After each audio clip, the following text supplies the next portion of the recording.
네, 아브라함 이야기를 하고 있는데 하나님께서 아브라함에게 내가 너의 자손을 통해서 천하 만민이 복을 받고 하늘의 별과 같이 바다의 모래같이 네 자손을 번성케 하겠다 이렇게 약속을 해주셨어요. 지난주 얘기하는 겁니다. 그런데 아브라함이 그 약속을 간직하고 있었지만 어떻게 그 약속을 이루실지에 대해서 잘 몰랐어요. 그래서 시간이 지나도 이루어지지 않자 아들 하나 없자 사라의 자기 아내의 여종이었던 하갈에게 들어가서 아들을 낳습니다. 이스마엘. 이건 불신이라고 생각할 수도 있으나 저 같은 경우는 불신보다는 하나님의 약속을 오해했다. 하나님의 구원 사역을 우리가 동참해서 이루어 드린다라는 생각에서 잘못된 언약 인식이라고 볼 수가 있을 것 같아요. 자기 나름대로는 어떻게 하든 내가 이스마엘을 낳아서라도 하갈을 통해서라도 하나님께서 약속하신 그 아들을 태어나게 해서 천하 만민이 복을 받고 자손이 많게 만들어야 되겠다라는 인본주의적인 생각이죠. 근데 하나님께서는 그 아들을 받지 않으시죠. 그래서 13년이나 공백 기간을 가지시다가 갑자기 나타나셨어요. 언제? 99세 때. 86세 때에 이스마엘을 낳았거든요. 그리고 나서는 하나님이 나타나지를 않으셨어요. 성경에서는. 그 왜 안 나타났냐? 어떤 목사님들은 이스마엘을 낳았던 이 인본주의적인 것을 하나님께서는 원치 않으셨기 때문에 관계를 멀리 하셨다. 약간 심판처럼. 근데 그렇게 보기는 좀 어려운 것 같아요. 그러니까 서운하시거나 마음에 들지 않아서 오래 그랬다. 그러니까 우리도 하나님 앞에 뭔가 잘못하면 13년의 기간 동안 하나님께서 응답 안 하실 수 있다. 이렇게 가는 경우가 있는데 이게 초점이 그렇지가 않아요. 왜 13년의 공백이었냐? 86세 때 이스마엘 낳았으면 87세 때도 낳을 수가 있겠죠. 88세 때도 낳을 수가 있겠고 13년이 지나서 99세가 됐어요. 그리고 하나님 나타나셨어요. 그때 약속을 하십니다. 내가 네 아내 사라를 통해서 아들을 낳게 하겠다. 그때 아브라함과 사라의 반응이 웃었어요. 피식하면서 비웃음. 왜 그렇습니까? 저도 나이가 많고 우리 아내도 지금 90살인데 이때는 89세죠. 왜냐하면 아브라함보다 10살이 어려요. 아브라함 99세 때 사라는 89세예요. 태가 다쳤다라고 얘기를 해요. 성경에서. 그래서 아이를 낳을 수가 없대요. 그러니까 피식 웃은 거죠. 무슨 소리입니까? 하나님 이미 때는 늦었어요. 이 얘기예요. 근데 하나님께서 네가 지금 웃었냐? 사라가 얘기합니다. 아니요, 저 안 웃었습니다. 아니다, 네가 웃었느니라 얘기를 해요. 그리고 나서 내년 이맘때 네가 아들을 낳는다 하고 내년이 되니까 아들이 태어나요. 그럼 왜 13년의 공백 기간이 흘렀는지 아시겠죠? 절대로 인간으로서는 하나님의 약속을 이루어 놓을 수가 없고 불가능한 상태에서 하나님께서 주시겠다라는 거예요. 하나님 스스로 단독적으로 하시겠다라는 거죠. 이게 신약에 와서는 동정녀 마리아를 통해서 나오는 거죠. 동정녀는 결혼을 안 했기 때문에 남자가 없기 때문에 절대로 아들을 낳을 수가 없는데 불가능한 상태에서 하나님이 예수를 보내셨던 거예요. 그래서 이삭은 예수 그리스도의 모형으로서 나와요. 그래서 나중에 살펴보겠지만 하나님께서 아브라함에게 내가 그 아들 이삭과 영원한 언약을 맺겠다. 근데 이삭과 영원한 언약이 아니라 결국은 이삭이 예수 그리스도를 모형했기 때문에 그 예수와 영원한 언약을 맺겠다라는 거였어요. 이해가 가시죠? 자, 이런 관점에서 오늘을 말씀을 좀 살펴보겠습니다. 66번 보시면 13년의 공백은 무엇을 말해주며 이건 얘기했고요. 나는 전능의 하나님이라 내 앞에서 행하여 완전하라 하신 의미가 무엇인가? 네, 두 번째 게 의미가 뭘까요? 나는 전능한 하나님이라 내 앞에서 완전하라. 내 앞에서 완전하라. 우리는 하나님 앞에서 완전할 수가 없는 존재죠. 근데 앞에 전제를 달아요. 나는 전능의 하나님이다. 그러니까 아브라함은 못 믿고 있었는데 나는 뭐든지 다 할 수 있는 하나님이야. 내 앞에서 완전하라 이 말은 나의 그 말을 믿어라. 여러분 믿는 것이 완전한 거예요. 율법을 완전히 지키는 것은 뭐냐면 하나님의 언약, 하나님의 약속, 그리스도를 믿는 것 자체를 하나님은 완전한 자로 보시는 거예요. 계명을 지킨 자, 예수가 안에 있기 때문에 그렇게 말씀하신 거예요. 67번 볼게요. 승혜 성도님 한번 읽어주시겠어요? 67번. 하나님은 아브라함에게 무엇이라 언약하셨으며 이는 몇 번째 다짐인가? 네. 네, 네 번째 다짐이라고 얘기를 해주셨는데 어떤 언약인가요? 그러면 아까 방금 대답하신 분이 곽 집사님이신가요? 읽어주세요. 그 어떤 언약인가요?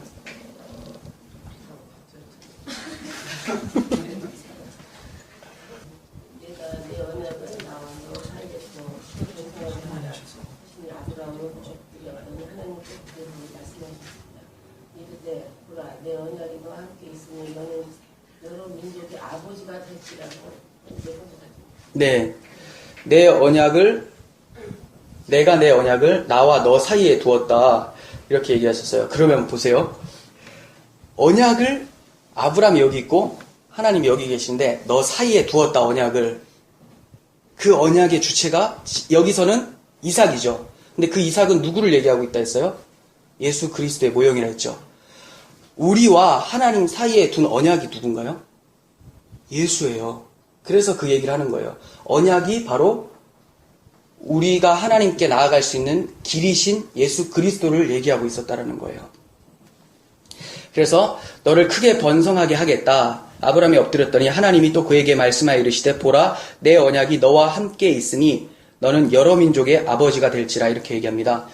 아브라함이 모든 민족의 아버지라고 할 수가 없죠. 왜 그러냐면 아브라함은 이스라엘 사람인데 그럼 다른 나라 쪽의 사람들은 어떻게 됩니까? 근데 이 말은 뭐냐면 모든 민족이라고 할 때 이 민족은 믿음의 민족을 얘기해요. 예. 모든 믿는 사람의 아버지. 그 말은 아브라함이 여호와를 믿으니 여호와께서 그것을 의로 여기셨다라고 했는데 믿음의 일대 조상처럼 성경에서 등장을 하는 거죠. 그래서 하나님의 약속을 믿은 그 일대 조상 아브라함처럼 우리가 그 믿음을 가질 때 예수 그리스도 하나님의 언약을 믿을 때 우리는 아브라함의 자손과 같이 복을 받는다. 그 복은 영생의 복이죠. 하나님과 교제하는 그 복. 예, 그 얘기를 하시는 거예요. 이해가 가세요? 그래서 그 신약에 넘어오면 유대인들이 우리는 아브라함의 자손이다 막 이렇게 자랑스러워하고 있는데 예수님께서 너희 스스로 아브라함의 자손이라고 말하지 마라. 내가 능히 이 돌들로도 아브라함의 자손이 되게 할 수 없겠느냐 이렇게 말씀하세요. 그러니까 너희들이 뭔가 잘해서 아브라함, 육체적, 민족적 아브라함의 자손을 얘기하는 것이 아니라 내가 너에게 거저준 그 믿음, 그것으로 너희가 아브라함의 자손이 되는 거야. 이 얘기를 하고 있어요. 그러니까 여러분들도 아브라함의 자손이죠. 예, 그리고 아브라함과 함께 그 기업을 받는 거예요. 하나님의 축복을 받는 거죠. 그 축복이 바로 예수 그리스도라는 영적 선물이라는 겁니다. 질문 막 하셔도 돼요. 중간중간에. 자, 68번 넘어갈게요. 자, 미순 성도님. 언약의 표징으로 무슨 표를 몸에 두라고 말씀하십니까? 네, 언약의 표징으로 무슨 표가 뭘까요? 대답을 아무나 찾으셨으면 해주시면 됩니다. 네, 너희는 표피가 아니라 포피죠. 표피적으로 보시면 안 돼요. 포피를 베어라. 이것이 나와 너희 사이의 언약의 표징이다. 자, 포피를 베어라. 이게 뭐냐면 할례라고 하죠. 할례. 보통 이제 발음하기 어려워서 할례라고 하는데 할례죠. 할례. 이 할례가 뭐냐면 지금으로 따지면 이제 그 남성들이 좀 자라날 때 비뇨기과 가서 수술하는 그런 거랑 같은 건데 남성의 그 포피를 잘라서 이렇게 의식이에요. 근데 왜 그게 의식이냐? 이게 왜 언약의 표징이냐? 뭐 여러 가지가 있지만 이 언약이라는 단어가 베리트라는 단어인데 이게 자르다라는 뜻도 가지고 있어요. 자르다. 그래서 포피를 자르면서 그 언약을 상징을 하는데 왜 포피를 자르냐? 남성의 생식기는 생명의 근원으로 보통 고대 근동 지역에서 예전엔 다 그렇게 생각을 하고 있죠. 지금도 뭐 그렇게 생각을 하잖아요.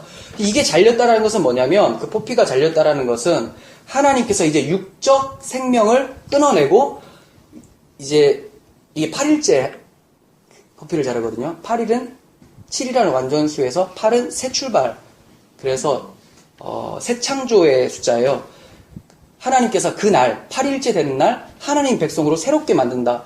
육체적으로는 죽이고 새로운 하나님의 백성으로 만든다라는 그 뜻이에요. 그래서 이 할례 받지 못한 자들 하면 하나님 백성 아니다 이 얘기죠. 예. 그래서 이것이 바로 언약의 표징이다. 육적 자아는 죽고 하나님 백성으로 편입된 것을 증명하기 위한 언약의 표징이었다. 이스라엘 백성들이 이제 할례 받은 것을 통해서 우리는 하나님의 백성이야 이렇게 얘기하고 있었어요.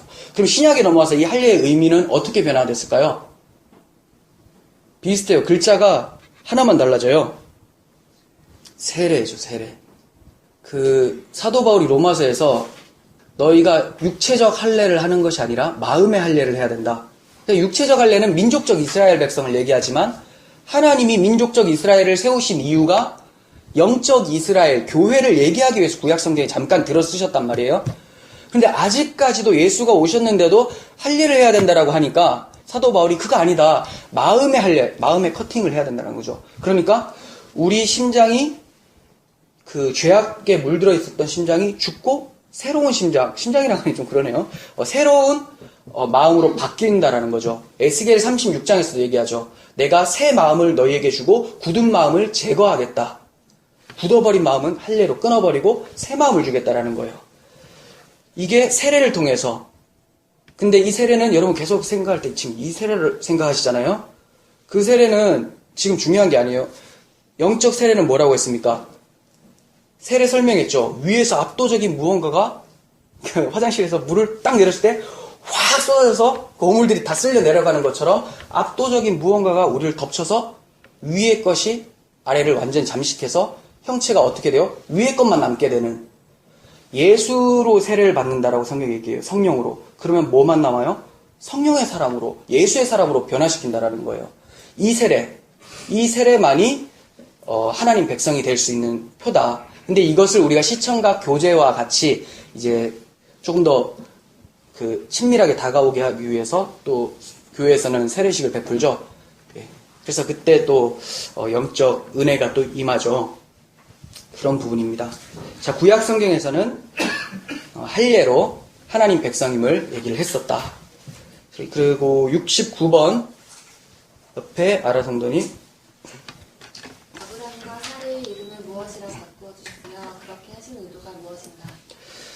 네, 왜 바꿔주셨을까요? 대답도 아라 성도님 해주세요. 여러 민족의 아버지가 되게 함이니라. 네, 맞아요. 여러 민족의 아버지가 되게 한다. 이름을 바꾸어 주었다라는 것은 새로운 사람이 되었다라는 거죠. 이름은 태어날 때 지어줘요. 또 지어졌어요. 다시 태어났다는 말입니다. 야곱이 야복나루에서 하나님의 사자와 싸움을 하죠. 근데 그때 환도뼈가 위골되고 나서 이름이 바뀝니다. 너를 이제 야곱이라고 하지 말고 이스라엘이라 해라. 야곱이라는 뜻은 속이는 자, 강도 이런 뜻인데 이제 이스라엘, 하나님과 함께 승리한 자, 하나님과 함께 싸워서 이긴 자 이런 뜻이에요. 그러니까 예전에는 강도와 같은 자였는데 이제 우리가 그리스도와 연합돼서 승리한 자가 되었다라는 것을 얘기하는 거죠. 그래서 십자가에서 강도 둘이가 붙어 있는 거예요. 우리가 그런 자다. 그리고 예수가 잡혀 들어가고 바라바라는 밀란을 일으킨 강도가 나오는 구조도 우리가 바라바와 같은 자였는데 우리가 나오게 되고 예수가 들어가게 된다. 바라바와 같이 밀란 그러니까 국가적 반역을 일으킨 자가 되어서 들어가는 거죠. 예수님은 하나님의 아들인데 국가적 반역, 우리가 하나님 나라의 반역을 일으킨 자였는데 예수가 하나님 나라의 반역을 일으킨 자가 돼서 바라바와 같이 강도가 돼서 죽는 거고, 우리는 예수님이 아들이신데도 우리를 대신 죽으셨으니까 하나님 아들로, 하나님 백성으로 서게 되는 거예요. 참 은혜롭지 않습니까? 그래서 이름을 바꿔주는 거죠. 이제 너는 아브라함이 아니라 내가 언약했고 그 언약이 성취된 아브라함이다. 모든 민족의 아버지다. 사례도 모든 민족의 어머니. 예, 이 얘기를 하고 있어요. 예전에도 그 일제시대 때 막 창씨개명 했었잖아요. 이제 우리가 지어주는 이름 해라. 우리 백성이 돼야 된다. 이렇게 했던 것처럼. 이건 좀 안 좋은 예지만 하나님께서도 새 출발, 새로운 개념에서 바꿔주기로 하신 거죠. 네, 70번 전홍균 강사님 좀 읽어주세요. 이에 대한 아브라함의 반응은 어떠했으며 하나님은 누구와 언약을 세우시겠다고 말씀하십니까? 네, 하나님이 아까 잠깐 언급했는데 누구와 언약을 세우시는가? 그리고 아브라함 반응 제가 읽을게요. 아브라함이 엎드려 웃으며 기뻐서 웃었을까요? 비웃었죠? 네. 자, 이거 잘 묵상해보세요. 비웃었어요. 언약을 비웃었어요. 마음속에 이르되 100세 된 삶이 어찌 자식을 낳을까? 사라는 99세니 어찌 출산하리요? 이제 끝났습니다. 사람 사고로는 절대 안 된다라는 거죠. 하고 아브라함이 이에 하나님께 아뢰되 이스마엘이나 하나님 앞에 살기를 원하나이다.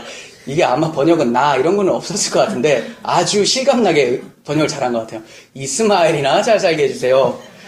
그 말은 내가 하나님 앞에 뭔가 열심을 부린 거 그거나 잘 챙겨 드십시오. 이거죠. 하나님 구원하는데 내가 뭔가 열심을 한 거 그거나 잘 받아주시지 하나님 단독적으로 하신다고 하지 마십시오. 요 얘기예요. 바꿔 말하면. 자, 하나님이 이르시되 아니라 네 아내 사라가 내게 아들을 낳으리니 너는 그의 이름을 이삭이라 하라. 이삭의 이름은 웃음이에요. 지금 말장난 하시는 거야, 하나님이. 너 지금 웃었지? 그 아들 웃음이라고 지어, 이거예요. 내가 그와 내 언약을 세우리니, 자, 이삭과 언약을 세워요. 그 후손에게 영원한 언약이 되리라. 이삭과 세운 게 아니라 결국 이삭의 실체이신 예수 그리스도가 세운 거죠. 네. 자, 하나님께서는 이 비웃음을 진짜 웃음으로 바꿔주셨어요. 아브람과 사라는 웃음아, 웃음아 이렇게 부르면서 이삭아 부르면서 굉장히 고통스러웠을 것 같아요. 이삭은 예수 그리스도의 모형이었어요. 그 말은 우리가 예수를 처음에 인식하게 어떻게 인식한 줄 아세요? 비웃죠. 볼품없어요. 건축자들이 버린 돌이었어요. 근데 이제 우리가 은혜 받고 나서는 우리의 머릿돌, 모퉁이돌이 됐다는 거. 모퉁이돌이 아니라 우리의 머릿돌, 우리의 반석이 되신다는 거죠. 그 전에는 예수를 바라보면서 비웃었던 삶이 이제 예수를 보면서 진짜 웃게 되죠. 예, 이것을 나타내고 있어요. 십자가는 믿지 않는 자들에게는 저주, 부끄러움, 비웃음의 대상인데 이 십자가가 그리스도인들에게는 영광이 되는 거예요. 여러분 유대인들에게 십자가 목걸이 달라고 한번 해보세요. 뺨 맞아요, 뺨. 아니면 처형당할 수도 있어요. 지금 장난하냐고. 내가 죄인이냐고. 근데 우리는 내가 죄인이로소이다 하고 달고 다니죠. 근데 이 죄인이 나를 예수께서 죽으시고 나를 하나님 아들로 삼아주셨습니다라는 영광의 표로 가져다닌다는 거예요. 이게 바로 아브라함은 웃었으나 하나님께서는 진정한 웃음으로 바꿔내셨다라는 의미가 담겨있는 것이죠. 참 답답한 게 이게 지금 4번째 언약이나 하나님께서 다짐을 해주셨잖아요. 4번이나 똑같은 언약을. 그리고 이제 증거도 언약식도 해주셨고 할례도 했고 계명도 이름도 바꿔주셨어요. 계명도 해주셨어요. 그런데 지금 아브라함이 어떻게 하고 있어요? 믿음이 없죠. 흔들려요. 막 에이 설마 이게 지금 우리의 실태인 것 같아요. 뭐 저도 포함이죠. 제가 하나님 말씀을 듣고 서지만 여기서 뭘 전해요? 하나님의 언약을 전하잖아요. 복음이 곧 언약인데 그 언약을 계속 매주마다 우리는 하나님이 지금 아브라함은 지금 5번 언약을 해주시는 건데 우리는 여러분 몇 번째 주일을 맞이했습니까? 한 500번이면 500번이나 다짐을 해주셨는데도 주중에는 하나님 그래도 이거는 좀 이렇게 혼란스럽거나 의심이 찾아올 수가 있다는 거예요. 하나님께서는 아니다. 반드시 내년 이맘때 내가 그 아들을 주겠다. 하나님께서 하나님의 때 반드시 그 아들을 보내시겠다라고 우리에게도 말씀하시는 거예요.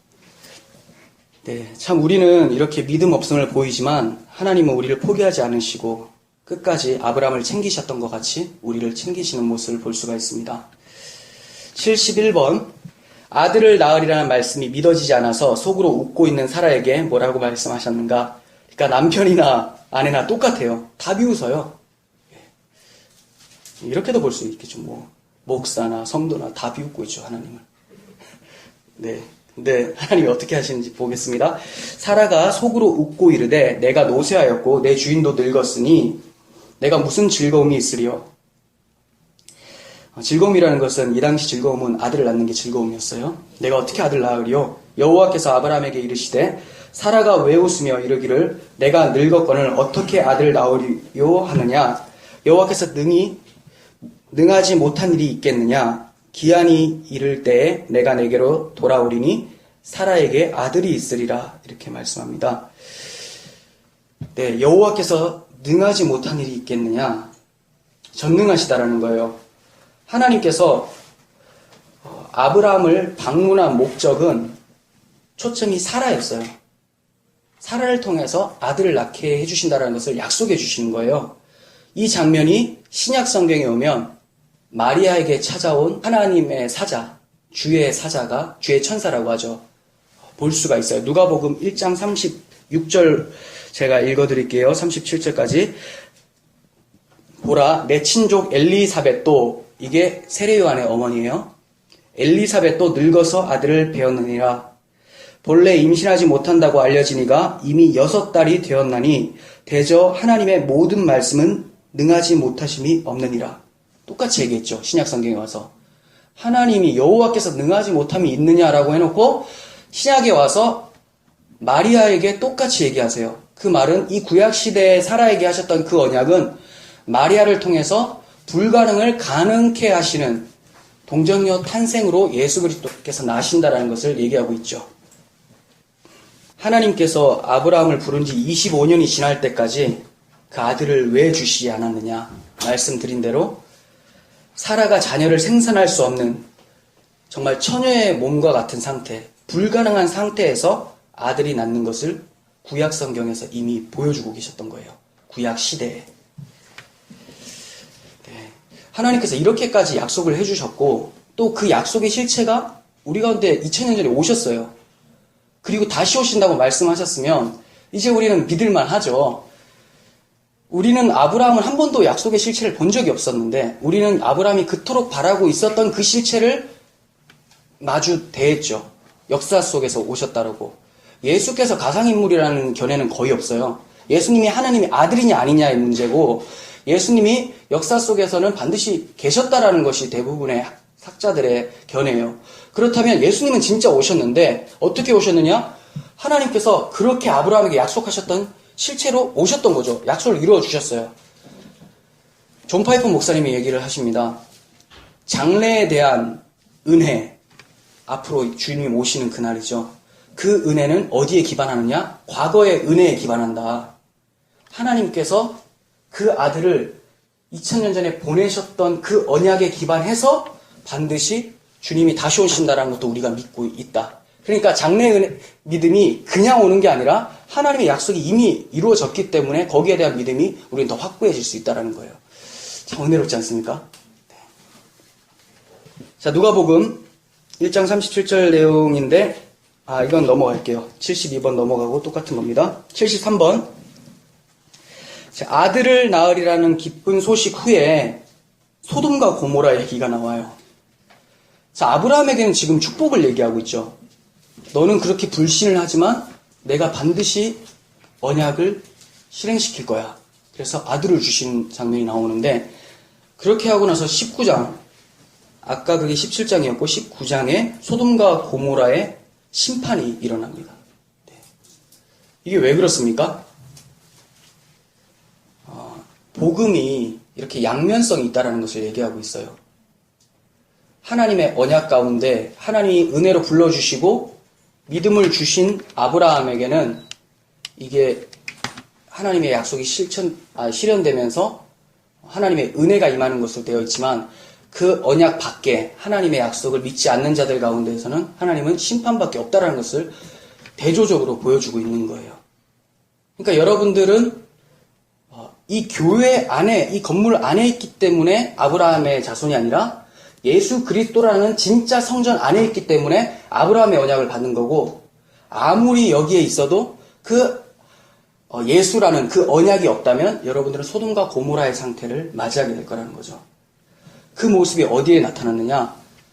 예수님께서 예루살렘에 오셨는데 예루살렘 상태가 계시록에서는 영적으로 하면 소돔, 애국, 고모라였다. 이렇게 얘기하죠. 예수님이 그곳에서 죽었다. 예루살렘에서 죽었는데 그곳이 영적으로 하면 애국, 소돔이었다. 이렇게 계시록에서는 얘기를 합니다.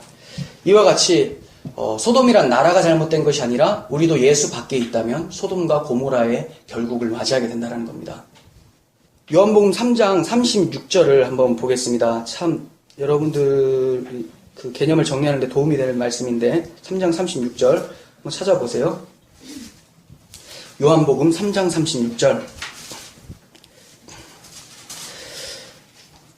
제가 믿음과 순종의 관계에 대해서 알려드릴게요. 여러분 순종하십시오 이렇게 얘기하죠. 그러면 꼭 계명을 잘 지키라고 말하는 것 같잖아요. 하나님 율법을 잘 지키십시오라고 말하는 것 같잖아요. 근데 저는 그거를 다른 말로 뭐라고 항상 얘기합니까? 여러분 하나님 약속인 예수 그리스도를 잘 믿으십시오. 이게 순종하는 겁니다. 3장 36절 보겠습니다. 아들을 믿는 자는 영생이 있고 그 다음 또 어떻게 나와야 돼요? 아들을 안 믿는 자는 이렇게 나와야 되는데 아들을 순종하지 아니하는 자는 영생을 보지 못하고 도리어 하나님의 진노가 그 위에 머물러 있다라고 얘기합니다. 그러니까 순종하느냐 안 하느냐는 하나님께서 약속하신 그 아들을 믿느냐 안 믿느냐, 하나님의 일은 그 보내신 그 아들 예수 그리스도를 믿는 것이다 이렇게 얘기하죠. 영생은 하나님께서 보내신 아들을 아는 자다 이렇게 얘기해요. 아는 자에게 있다. 그러니까 우리가 하나님의 아들을 알고 믿는 것이 중요한 거지 우리가 무엇을 하고 안 하고의 문제를 넘어선다라는 겁니다. 그 아들을 알고 믿는 자들은 그냥 예수님 믿습니다 이거 말고 성경이 말하는 바를 알고 믿는 자들은 반드시 예수에 순종했던 그 모습도 나타나게 되겠죠. 이게 올바른 성화론이에요. 여러분들이 이걸 지킬까 안 지킬까 하고 고민하면 그때부터 이제 율법주의로 빠질 수가 있게 된다는 거예요. 내가 예수 그리스도라는 그 아들을 하나님의 약속으로 받고 하나님 사랑으로 받고 그 사랑이 감격해서 날마다 고민하며 살아갈 때 그때 여러분들 삶 속에서는 자연적으로 예수가 맺으시는 순종의 열매가 나타난다는 거예요. 그걸 성화라고 볼 수가 있는 거죠. 그러니까 예수가 나를 위해서 죽으시고 주님 없으면 절대 안 된다는 인식이 깊어지면 깊어질수록 성화가 일어난다고 보시면 돼요. 영적 성숙은 그거예요. 다른 사람들은 환경과 어떤 어려움이 찾아오면 이게 많이 흔들리는데 그 예수는 나를 위해 죽으셨고 반드시 오신다는 그 믿음이 강하게 있는 자가 성화된 자죠. 더 성숙한 자죠. 성화라기. 네. 이렇게 보시면 되겠습니다. 자, 이제 마무리로 다가가는데 75번까지만 할게요. 70 수화가 일어나면 이제 마무리 지어야 되는 시기에 찾아왔는데 74번 심판의 소식을 들은 롯의 사위들은 어떤 반응을 보였는가? 네. 자, 우리 사모님 좀 읽어주세요. 아주 성우 버전을 한번 읽어주세요. 네. 19장 14절. 아, 목소리가 완전 달라집니다. 샤론 스톤 목소리 나오나요? 아니, 샤론 스톤 한국말 하는 거 못 들어봐가지고. 네, 한번 읽어주세요. 롯이 나가서 그 딸들과 결혼할 사위들에게 말하여 이르기를 여호와께서 이 성을 멸하실 터이니 너희는 일어나 이곳에서 떠나라 하되 그의 사위들은 농담으로 여겼더라. 네, 제 말을 농담으로 여기셨군요. 네, 제대로 안 하셨어요. 제가 나레이션 한 거 있는데 나중에 들려드리겠습니다. 네, 그 사위들은 농담으로 여겼대요. 야, 이곳에서 떠나라. 그게 뭐예요? 복음을 전했는데 믿지 않죠? 그러니까 천사 둘이 왔었어요. 근데 천사를 오히려 간음하려고 했었어요. 그 천사들을. 그래서 끄집어 내라고. 그러니까 내 딸 주면 안 되겠냐 뭐 이런 소리를 했었어요. 롯이. 그곳이 이제 멸망의 곳이라는 거예요. 하나님의 언약을 무참히 짓밟았던 곳. 이곳이 피해야 할 자리야. 그러니까 결국 우리에게는 믿지 않는 상태에서 네가 지금 있는 이 상태, 너라는 그 상태, 그리고 이 나라 다 하나님의 불심판을 받을 그런 위기에 처져 있어. 이렇게 얘기했는데 농담으로 여기는 거죠. 무슨 소리야. 네. 그러니까 얼마나 안타까워요. 지금 농담으로 여기는 사람 엄청 많잖아요. 그러니까 우리가 참 그런 사람들을 생각하면 전하지 않을 수가 없겠죠. 근데 그렇게 전하다 보면 어떤 모습으로 또 박해를 당하게 되느냐? 천사와 같이 그렇게 괴롭힘을 당하게 된다는 거, 박해. 계시록 11장에서는 두 증인이 나오잖아요. 두 증인이 복음을 전했었는데 그들이 박해를 당해서 죽어요. 그리고 나서 사람들이 서로 예물을 나눴대요. 좋아가지고. 그런 이제 끔찍한 소리, 자기 부인 하라는 소리 안 해도 되니까. 이곳이 멸망할 자리다, 이거 안 해도 되니까. 그거 제일 잘했었던 주특기 선지자가 누굽니까? 예레미야. 망한다 했다가 그 미가야가 또 시드기야라는 거짓 선지자한테 뺨도 맞고 예레미야도 막 옥에 갇히고 선지자들은 다 이랬어요. 뺨 맞고 옥에 갇히고 얻어 터지고. 우리도 이제 예수라는 이름만 들고 나가면 뺨을 맞는데 우리는 너무 뺨이 말짱하죠. 예수를 잘 안전하기 때문에 그래요. 그건 저부터가 마찬가지입니다.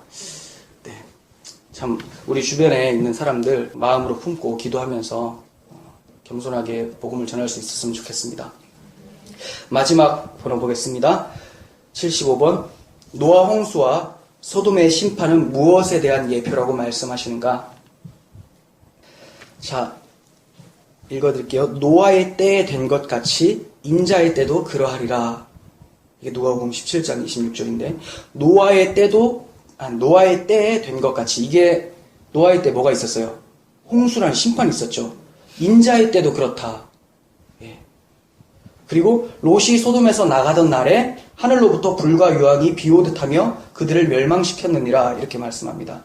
그러니까 소돔과 고모라가 멸망했었던 때, 그리고 노아가 방주 안에서 있었고 방주 밖에 있었던 자들은 다 멸망했던 것 같이 인자의 때, 주님이 오시는 그날에도 마찬가지다. 네. 여러분, 이게 두렵습니까?